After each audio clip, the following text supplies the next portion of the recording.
Hey guys, John V here from Phone Arena. You're watching our in-depth video review of the Samsung Brightside. It's available right now through Verizon Wireless for the 2-year contract price of $100. It features a landscape-style QWERTY keyboard, but surprisingly enough, it's not a smartphone. It's in fact a feature phone. So honestly, the handset's design is pretty forgettable just because it's quite indicative of any feature phone out there, but it does take some design cues out of the Samsung Droid Charge's design just because of the camera in the back. Besides that, it's pretty bland. It's constructed out of cheap plastic, lightweight, fairly compact for a device with a QWERTY keyboard, but nothing really compelling about it. It seems as though we've traveled back to the future with the Samsung Brightside. That's because it's sporting a minuscule 3.1-inch QVGA display, so that's 240 by 340 pixels.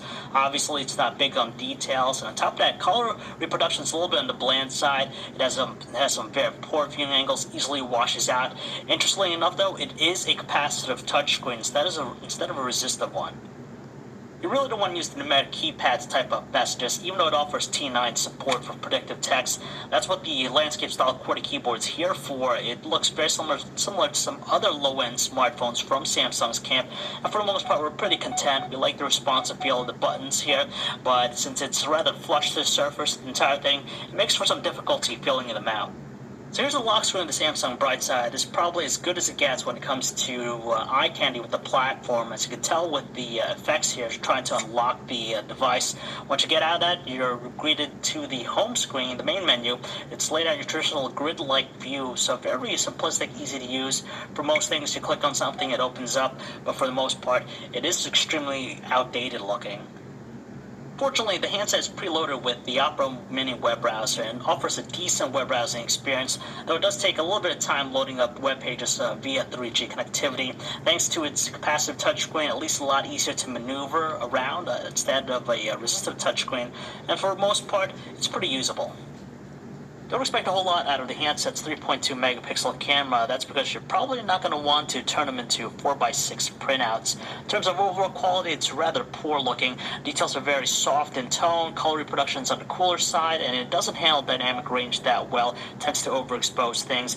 In low lighting conditions, there's just a lot of graininess and digital noise. As for video recording, all we have to say is just forget about it. It has a maximum shooting resolution of 176 by 144 pixels, so don't expect a whole lot in details. It's pretty much lacking in that area. It's quite evident. It moves very slow at 15 frames per second, and audio recording is extremely distorted. It's pretty bad, to tell you the truth. Luckily, call quality is somewhat tolerable with the Samsung Brightside. The earpiece puts out a decent volume, and voices are clear and distinctive through it. On the other end of the line, though, our callers did say that our voices have a little bit of a crackly sound to them, and when we switch to speakerphone, it exhibits some squeaky tones. For a feature phone, we were hoping to get a little bit more out of the handset's battery life. With its 1000 milliamp hour battery, less than 2 days of very light usage, it's only down to 2 bars left.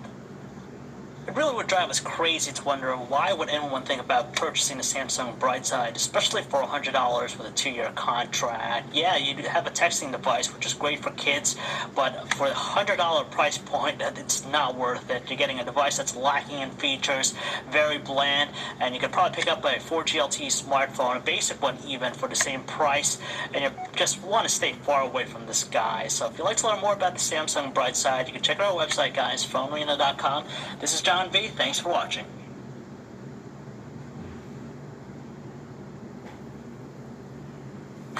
Most of us won't break a world record, but feel great after breaking a sweat.